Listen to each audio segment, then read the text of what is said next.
All right, so good morning, everyone. Welcome to our session today on supporting LGBTQ students in the online classroom.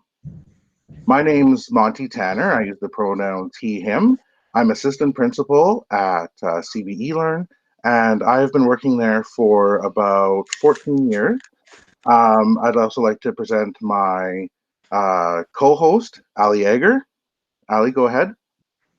So I can get a skinnier one in Calgary.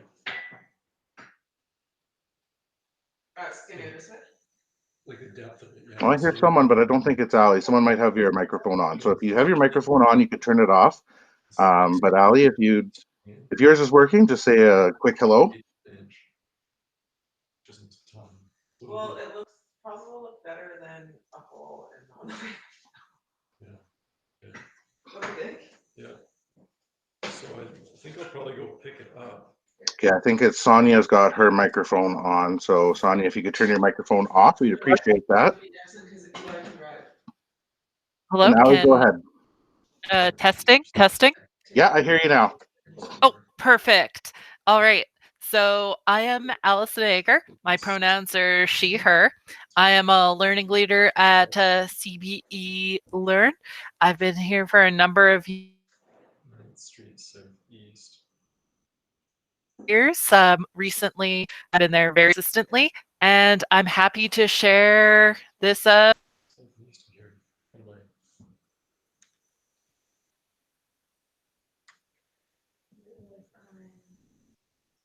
Okay, awesome. Thank you, Ali.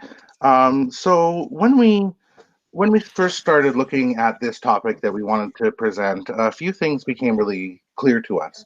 And so Ali and I met probably in September of last year to start putting a presentation like this together as something that we were presenting. Yeah, I think it was September. Yeah, as someone would think we were presenting for Blended, which is a conference in October. And so we came up with some good ideas and we gave a presentation there live. Got some really good feedback, and so made some modifications. I did a presentation similar to what we're doing now for D2L in the, I think it might have been January, February, and again that went well and had some good feedback, and so we've modified it a third time. So this is sort of version 3.0 that you're getting, and although we do have time booked for 2 hours, it's not going to be a full 2-hour session. My best guess is probably about half an hour, 45 minutes for Allison and I to go through this. And then, like I said, we'll open up the floor for questions and some sort of dialogue here. So on this page here, if you're seeing the page that I'm on, slide number 4, LGBTQ 101. We want to start off with a very basic overview. Then we want to talk about support, how we can support our students, why this is so important. Then time for questions, and then there's a list of resources available here as well. So on slide 5, there is this great graphic that I actually really like. So how many of you have ever seen the GIF that's made the rounds a few times? So this may be somewhat familiar to some of you. And one of the things that's very helpful about the gender unicorn is its ability to show the different spectrums of both sexuality and gender identity. So up top here, for example, for gender identity, it takes into account the biological assigned gender at birth. So do you identify as a woman? Do you identify as a man? Do you perhaps identify as a gender that does not fit within the binary?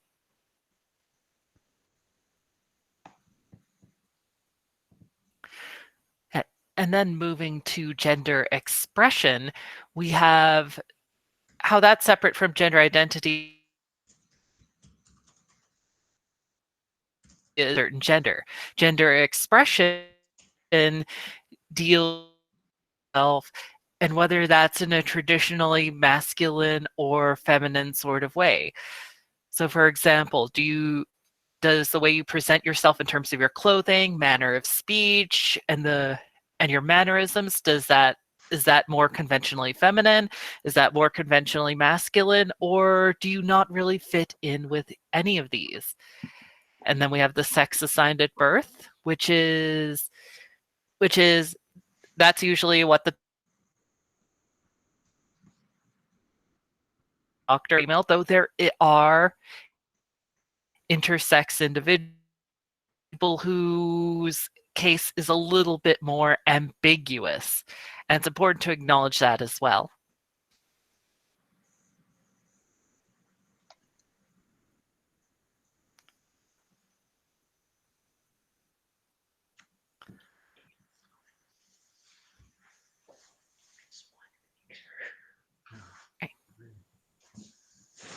Okay, so then we also have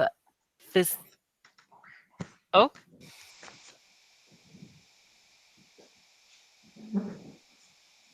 Okay, I'm getting told that someone's lost the sound.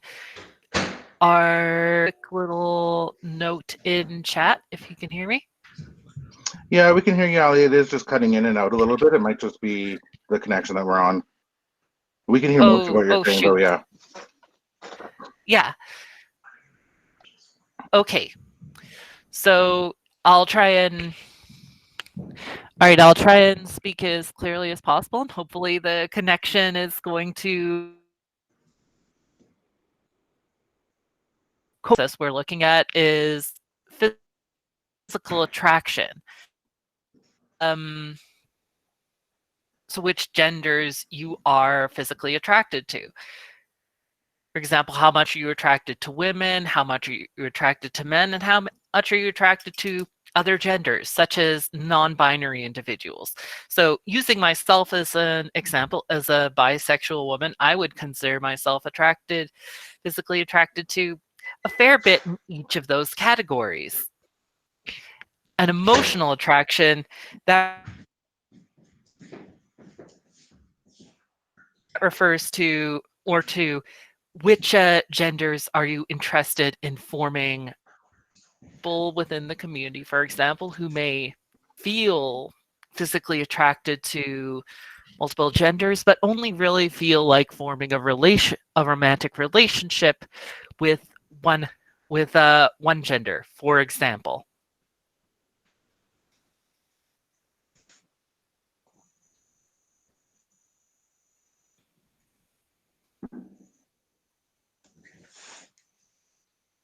So what I really like about this, as Ali explained the different categories here, is it just really helps us understand that it's not a binary. People don't just fit in one end of the spectrum or the other, and depending on your life, depending on your age, your maturity, life circumstances, these things do shift over time as well. And that's really important to recognize, especially when it is youth that we're working with.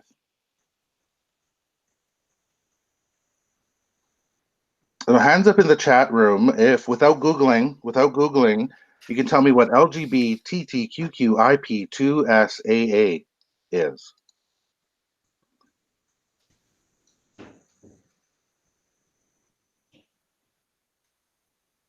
Emily, not all of it. Okay, no, that's fair. Jen, most of it. Yeah, no, that's good. Mm-hmm. Do we got anyone who wants to take a crack at the whole thing?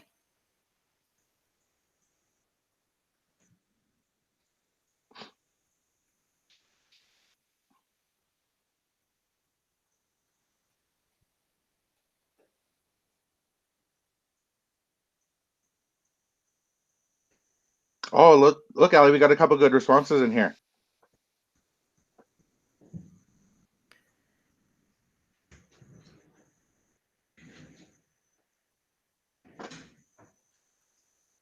So what I like about the two comments, Leanne, thank you, and Michael, thank you for your comments in there. Look at the two A's that you both have. And I just find that interesting because no one can really agree on what term. There's no council. There's no, sorry, break your heart, but there's really no gay agenda. And so there's no official governing body that determines what words we can and should use. So when I put this one together here, I pulled all the letters that I possibly could. And so, yeah, when we look at the A, for some people are divided. Should A be an ally? Should an ally be part of the community? If so, then the community is all encompassing, and then why have a community? A term that's become very popular, I would say the last couple of years, more so mainstream, but even in literature and studies, is the word queer. It's a term that was retaken by the queer community and used in a positive, identifying way. It's not a word that I personally myself identify with, so it's not a word that I personally use. However, I'm not offended if someone uses it in the proper context, or if they identify themselves as a member of the queer community. For the rest of this presentation and for the notes and the resources that I have, the term that works best for me, and it's just a personal choice, is LGBTQ with a little asterisk, because that really does encompass a lot of the other letters in there. So that's the term that I use. There are other terms. Um, for example, even within the CBE, our own team is the SOGI team, Sexual Orientation and Gender Identity, SOGI.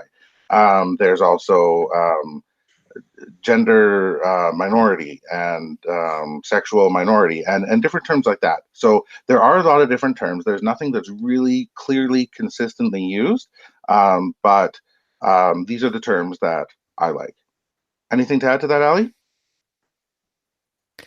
No, I think that's really solid. And again, just to add on to the point about the use of the word queer, it is one of those things where people are going to identify and feel about it in different ways. So just be respectful of that.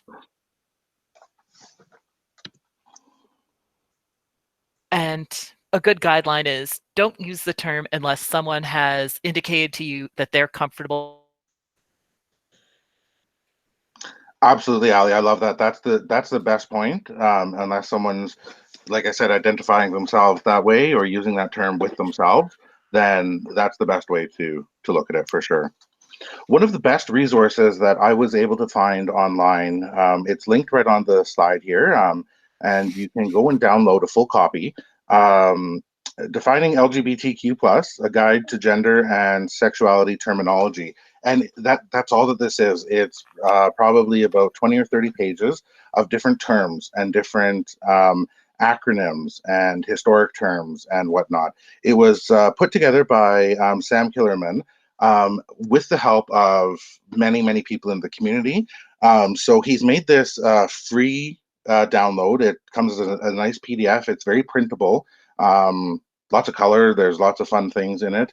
I do recommend this as a guide. We're not going to spend the whole time going through all of these definitions, because really you should take a look at this guide, have it available. This is the kind of thing you could print off, have a copy in your classroom.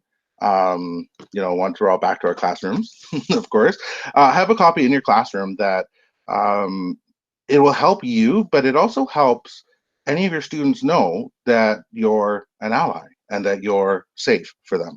So this is a really great guide. So let's get into the meat of this here. So why is it important to support LGBTQ youth? So Ali pulled some resources and references together. So if you'd like to share this, Ali. All right. So one of the big reasons it is so important to support LGBTQ youth is, put simply, there is getting to be a larger and larger population of people who openly identify as LGBTQ. For example, 66%, only 66% of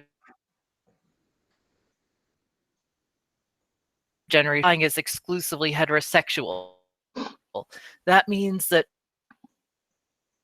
of that population identifies as something other than straight.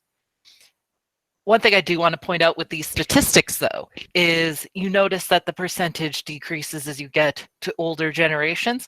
It's important to note that this doesn't mean there's necessarily more LGBTQ people today than there were, say, 50 years ago, but rather more people are becoming comfortable with identifying and being open about their identities as social mores become more progressive. That when LGBTQ youth face rejection and mistreatment at home, they're more likely to have problems with depression, substance abuse, HIV, and suicide. And that is a very real fear for a number of young LGBTQ people is, am I going to be accepted at home or not? And if you're not accepted at home, a little support system that is now no longer available to you. So important for us to be kind of that rock for the kids, to make sure that they do for sure have a safe place where they can be accepted.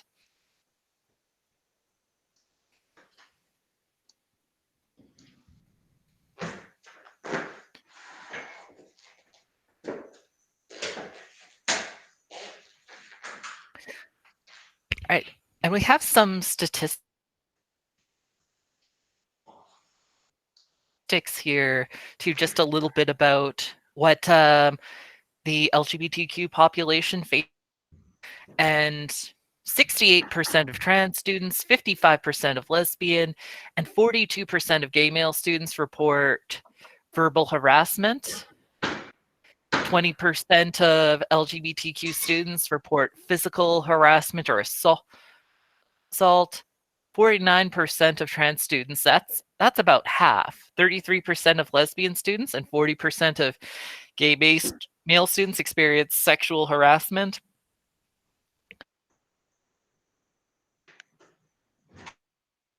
And 19% had attempted young people. And as we know, family rejection plays a huge factor in the welfare of LGBTQ youth, and they're over 8 times more likely to attempt suicide than their heterosexual peers. And the reason for showing these numbers is to indicate the case that this is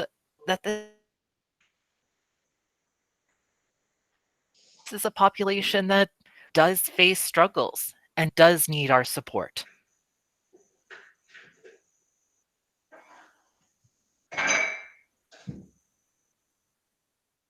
So what we gathered here, there were 2 different videos. One is a video from post-secondary, and one is from sort of a middle high school.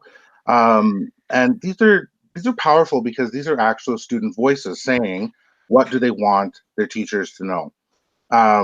The thought on the side here, just as with any other student, you may be the one positive adult influence in an LGBTQ individual's life.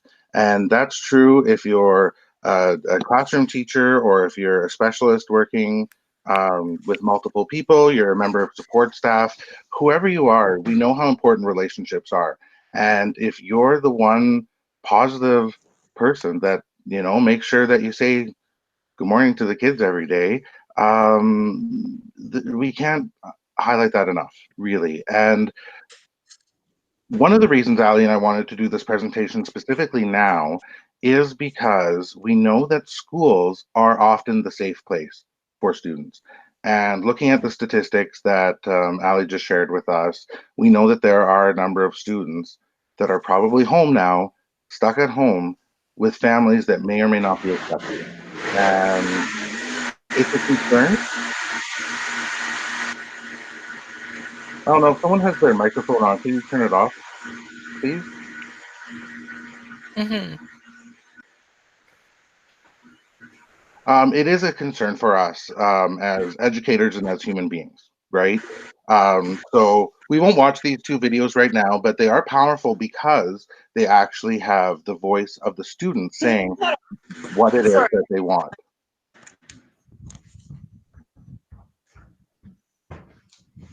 So we know why. So how? How can we support LGBTQ youth? 1, representation. 2, names and pronouns.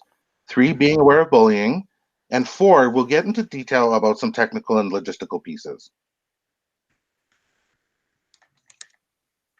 Nope. Number 1, representation matters.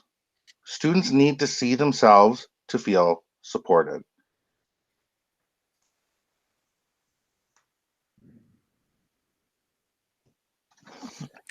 And the inclusion of this quote here is something I think it really sums up why it's so important. When you're young and you're forming your identity, you need to be able to see people who are like you, to understand that people like you can actually exist. And visibility, another reason visibility is so important, as you can see here, is whether that's the intention or not. When you don't see yourself represented and you don't matter.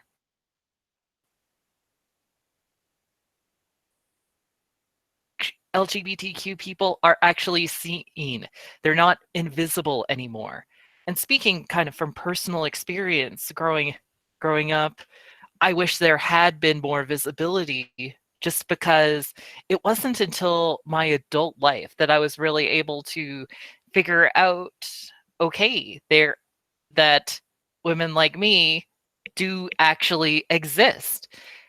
So it's important to have that example, even if it's small, just so that our student body can see there is someone like me. This is someone I can be.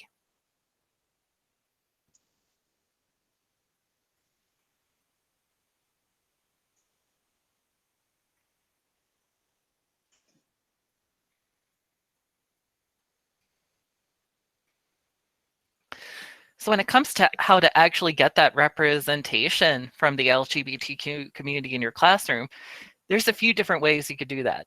One of the big ones is, especially for humanities and English teachers, include works from LGBTQ creators in the curriculum.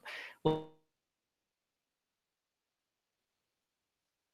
you're doing that and say, okay, am I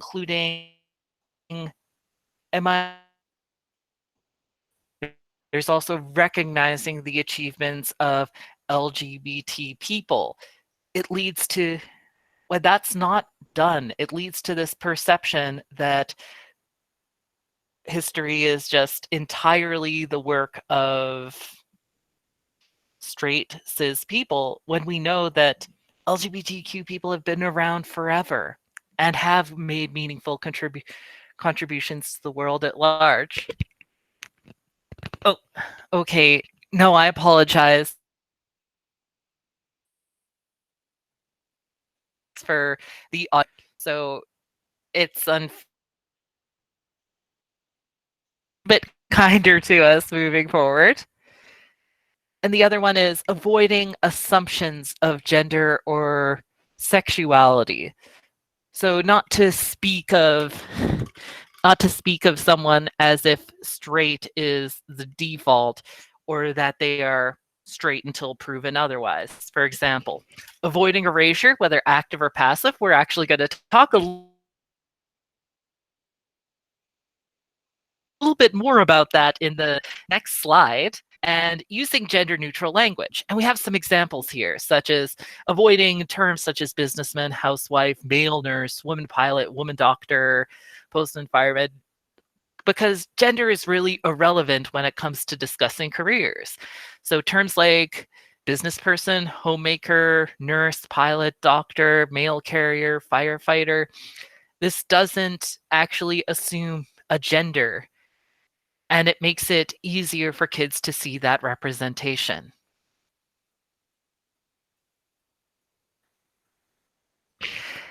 And so in this next slide, we're going to look at a couple of examples of erasure. And what erasure is, there is active and passive erasure. Active erasure is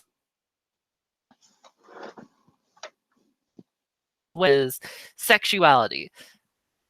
So as we can see here, this is Samira Wiley, an actress from Orange is the New Black, getting married to her wife, Lauren Morelli, who I believe is the writer on the show. And we can also see a comment there, which, or we have, I believe it's Vegan Megan saying, getting married on the same day as my best pics of how their husbands look like. So even on their wedding day, they're still getting that. They're still getting that erasure. We have a video here. We're not going to play it now, but it's really funny. I strongly encourage you to check it out about the term gal pals and playing on how that's a common trope in media to dismiss women who are very romantic, very clearly romantically involved with each other as just some extreme form of friendship. Ali and I really like this one because those are all anytime- examples of active erasure, where we could see that people are actively judgment of their sexuality. Passive erasure, on the other hand, that has to do with, for example, bringing it back into an educational context and say the humanities classroom, not seeing any acknowledgement of the accomplishments of LGBT people, not seeing any works from LGBTQ people, and just not really seeing any clear.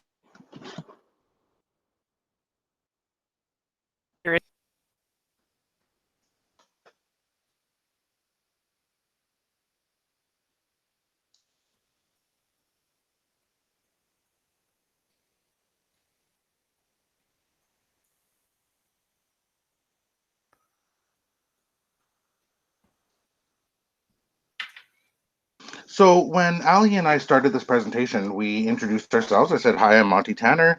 My pronouns are he, him. Took me about 2 seconds.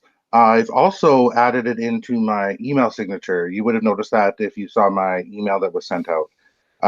It's really a small detail, but it is very helpful. So you want to respect how students wish to be identified. If they choose to use male identifying pronoun, use a male identifying pronoun with them. If they choose a gender neutral pronoun, use the gender neutral pronoun with them.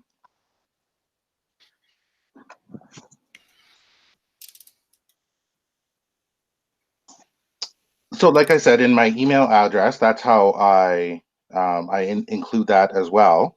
You'll see on this page here, it's actually the opening page for my English 30-2 course that I'm teaching. And it's just got it right in my description, my little bio with the students. I also included in an introductory survey. Most teachers in the online world will do some sort of a survey with their students, asking general information. What's your name, your phone number, things like, are you working while you're taking this course? How many hours of work? How many hours of extracurricular? Have you taken this course before? What was your mark? What was your favorite piece of literature? General information like that. And what I did is I simply added 2 lines at the very beginning of it. One asking students what their name is, what I should call them, because we know for lots of people, it's not necessarily your legal birth name is not necessarily the name that you want your friends or your parents or your teachers calling you. We do this automatically. We do this automatically with Mikes and Michaels. And we do this with people that have a name, a Canadian name and a traditional name. If, Wu wants to call himself Vince, we call him Vince, and we don't make a big deal of that. So it's important that we ask students that question. Regardless, we should know what they want to call themselves. and a second little tick box of what are your pronouns.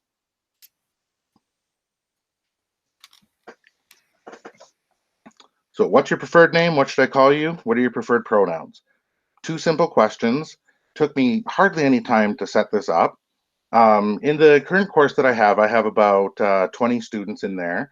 I would say 18 of them, their preferred name is their legal name. One of them had a shortened version of the name, might have meant Chris instead of Christopher, that he wanted me to use. And one of them had a really, really great message for me. Thank you so much, this student said. Having my name and pronouns changed mean a lot to me because I don't get that support at home. Thank you so much. So this came from a student whose name and gender did not align with what we have in our system with what the student identifies as currently. And so by having that question in there, didn't make a lick of difference for those 19 students, but it made all the difference in the world for this one student. That's why we do what we do.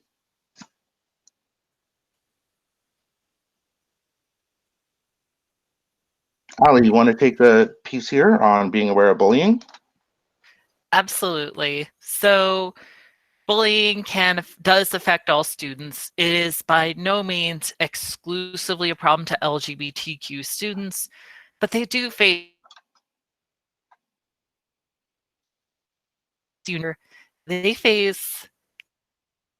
disproportionate, and one of the ones that you'll primarily see in the online space is the use of slurs. Now, these don't always pop up, but they occasionally might. And I have a list here. I'm not going to read the slurs out, but I've compiled a list of some examples that you might run into, and these are clear indications of when a teacher needs to intervene. There should always be absolutely no tolerance for that kind of language if you're looking to build a safe and supportive environment for LGBTQ students.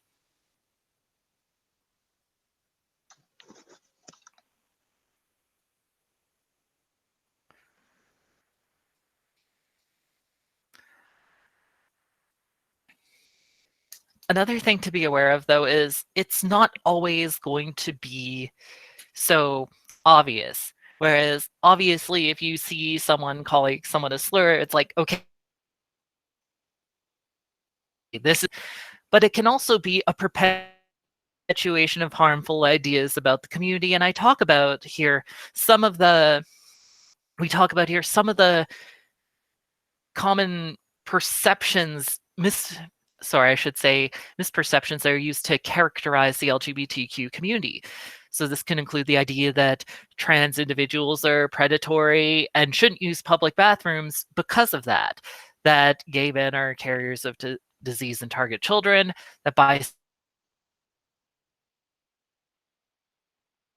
bisexual directed through heterosexual sex.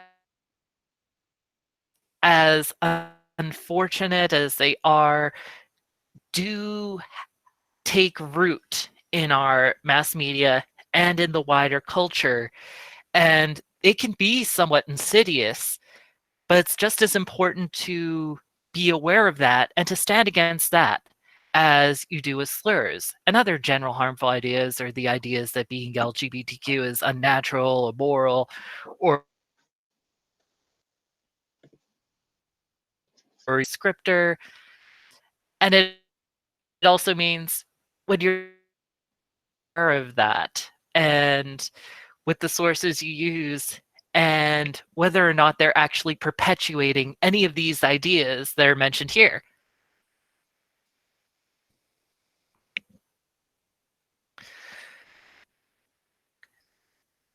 And of course, one of the big ways that you can prevent bullying too is just being mindful of the content and the discussions of your course and setting the tone there. And environment for LGBTQ students. For example, debates on human rights. I bring that up because, for example, if you were to host a debate on whether trans people should be able to use the bathroom of the gender they identify as, that might be done with the best of intentions. That might be done with a intention of let's try and educate the class about this. But at the same time, it can be at the same time, if there are any trans individuals, especially in a very awkward position then, where they may be hearing arguments as to why they should not even be allowed to use the bathroom. So that's one thing to be aware of. And the other thing is to have very clearly established ground rules for discussion forums, which means that if there are going to be discussions, that's always done with a respectful tone, and that there are certain ground rules of certain places you go. In my own classroom, for example, I set out in the welcome message that controversial viewpoints and disagree with each other, but they are not to engage in any flaming, not to use any discriminatory language, and not to promote discrimination against any class of people, because everyone deserves to have a welcoming and safe environment at school. And ultimately, we're not actually having a ground that's fertile to discussion if there are people who don't feel safe or welcomed in the classroom.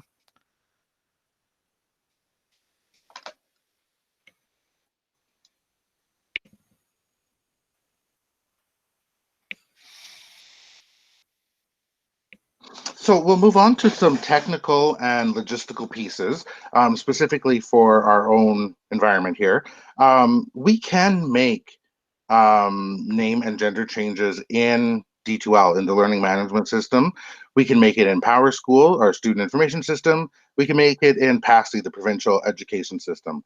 And I'm so proud of our board and the work that they have done to make this possible and to make this easier. This is something that, as a high school administrator, I have probably had to adjust a student's name and gender probably half a dozen times within the last couple of years. And it's been so nice to have that sort of support from the board to be able to do that. Support from the students, support from the parents, and then the technical side of it, especially when we're working in a full online setting right now. Having a student see their name pop up every time they post a discussion, we want to make sure that that's how they refer to themselves. You can always adjust your messaging to students, but it's that little technical piece that D2L will say, you know, Sam Wynn posted this. And if Sam sees Sam's name and Sam is Chris now, it's a little bit of a microaggression every single time. These are important questions here, really. What you call yourself, what your parents call you, what's on your report card, and what's on a legal document. So just an awareness that those aren't always necessarily the same things. As you're writing comments home to parents, is a place to be cautious about using names and pronouns, but there are ways around that. One way that we found, especially at our senior high level, when we're writing a report card, we're actually writing to the student. And so we actually don't need to use pronouns. If you're writing to someone, you don't need to use their name. It's obvious because the report card is going to them, and you don't need to use their pronouns. So there are some ways to make things a little bit tidier, especially in a situation like we've been talking about, where the students might not be getting a lot of support from home.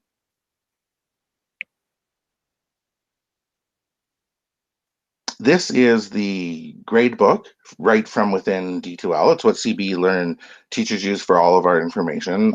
Even if you're not using it as a grade book, if you have your students in D2L, there's actually a lot of good information that you can capture in a spreadsheet format. So you see here, I have I blocked out the actual students' names, but I have their start date. At CB Learn, we have students that start at multiple times. So I want to know, when did they first start the course? Then I've got their chosen name in here, their age information, which again is important because there's a difference between a 17-year-old and an 18-year-old. Gender information, this was the dropdown that they picked in their quiz. And then other information that I wanted in there. This was a 30-2 course, so I wanted to know if these students had taken it before. You could see for the first few, it was their first time. One of them had taken it twice, and two of them in this first part of the list had taken it once. So there's ways that you can actually use your D2L grade book for storing this sort of information that would not be seen by the students. You can actually have all of this hidden, so it's just a place to track information.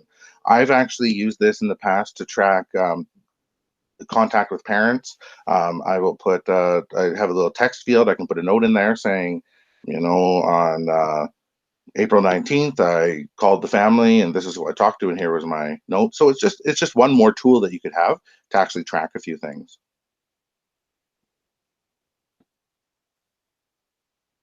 So we're just about at the end of our formal part of our presentation here. We will have a chance for some questions and reflections once I turn the recording off. But for right now, think about, do you see ways that you can support LGBTQ students in your environment? You'll see links on this page here too. There's a great document put together by the Calgary Board of Education, Creating the Conditions to Thrive. So you'll see a link to that there. It's an excellent resource. And then if you are going to bookmark one thing, bookmark this bit.ly. So if you're familiar with bit.ly, it's a URL shortener that you type a big long URL like a Google Doc or something like that in there, and it'll shorten it down to something manageable. So when I shortened the link that I had sent out, this was the URL that it came up with, 2mdadsf. And so my mind immediately thought, this is two male dads in San Francisco, and found a picture, of course, of two male dads in San Francisco. But it's a really great way to remember. And in fact, every time I bring up this topic or this presentation, that's actually, I don't even have a bookmark myself. I just, oh yeah, two male dads in San Francisco. So if you're going to bookmark one thing, bookmark that. So thank you very much for attending with us. We have our contact information here. If you have any specific questions, or you go away from this presentation, do some thinking, want some help or some resources, Ali and I are happy to help out in any way that we can. We also have great contacts with our SOGI team, and we make sure that you are put in contact with them.